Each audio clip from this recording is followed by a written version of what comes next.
ഈ സദസ്സിൽ ഒരുമിച്ച് കൂടിയിട്ടുള്ള അല്ലെങ്കിൽ നമ്മെ കേൾക്കുന്ന, ലൈവായി കേൾക്കുന്ന അല്ലെങ്കിൽ പിന്നീട് കേൾക്കുന്ന ആളുകൾ ആരും വിചാരിക്കേണ്ട ഞാൻ മനഃപ്പാഠമാക്കി സനത് വാങ്ങുന്ന ഒരു സദസ്സാണ് എന്ന് ആരും തെറ്റിദ്ധരിക്കേണ്ട. ഈ കുട്ടികളുടെ എവിടെ നിന്ന് ചോദിച്ചാലും അവർ പറയുമെന്ന് ഞാൻ ഈ സംസാരിക്കുന്ന സന്ദർഭത്തിൽ എനിക്ക് ഒരു ഗ്യാരണ്ടിയും തരാൻ കഴിയില്ല. പല ഭാഗത്തും അവർക്ക് തെറ്റുണ്ടാകുമെന്ന് ഞാൻ ഈ കുട്ടികളെ പഠിപ്പിച്ച ഉസ്താദന്മാരെയും സാക്ഷി നിർത്തിക്കൊണ്ട് പറയുകയാണ്. ഇന്നു മുതൽക്ക് ഈ മക്കൾ ഹാഫിളായി എന്ന് ആരും പ്രചരിപ്പിക്കേണ്ട. നമ്മെ സംബന്ധിച്ചിടത്തോളം ഇത് കേൾക്കുമ്പോൾ ഇത് ഉൾക്കൊള്ളാൻ കുറച്ച് പ്രയാസം ഉണ്ടാവും. കാരണം ഒന്നിലേറെ തവണ ഖുർആൻ റിപ്പീറ്റ് ചെയ്ത ആളുകളുണ്ട്. എന്നാലും ഞാൻ പറയുന്നു, അവർക്ക് പൂർണ്ണമായ ഹിഫ്ളിന്റെ ഉറപ്പ് ഇപ്പോഴും എത്തിയിട്ടില്ല. കാരണം ഇതൊരു അമാനത്തായതുകൊണ്ട് അങ്ങനെ തന്നെ പറയണം.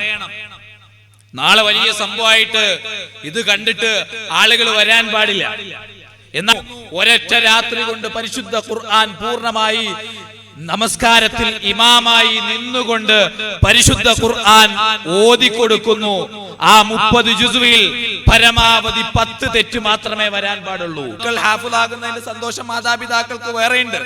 ഇത് കണ്ട് നിങ്ങളുടെയൊക്കെ മനസ്സ് എത്ര നിറഞ്ഞിട്ടുണ്ടാകും. പലരും ഗിഫ്റ്റ് കൊടുക്കുന്നു, സമ്മാനങ്ങൾ കൊടുക്കുന്നു. ഈ പ്രോഗ്രാമിന് ലക്ഷക്കണക്കിന് രൂപ ചെലവായി. എന്നാൽ അതെങ്കിലും കഴിയട്ടെ. ഗിഫ്റ്റുകൾ കൊണ്ടുവന്ന് കൊടുക്കുന്നു. എന്തുകൊണ്ട്? ഇതൊരു വലിയ സംഭവമാണ്.